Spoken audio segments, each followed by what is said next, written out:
Today's day in the life vlog's a little bit different. We're doing up WWE with some superstars on a casual one. I headed straight to BXR London as I was invited to a private event to work out and train like a WWE superstar. I'm not gonna lie, I was very shook. But here we are, stretching it out a little bit. Here's Jude, because he really does this. Me, on the other hand, I was trying to keep up with Broski, but boy, I had to pick up some calm little weight. Work smart, not hard. Expressions was finished. That's how you know the team's like boot camp, bro, because he's feeling it. I'm out here, look, just blowing. Pause. But yeah, it was a serious workout, I'm not gonna lie. I'm absolutely finished right now. I don't even know I'm still in it.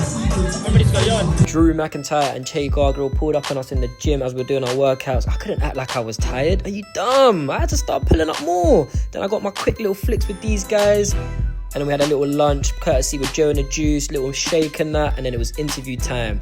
Interviews out soon. What do you think we discussed? I'll be so honest. My body is absolutely cooked.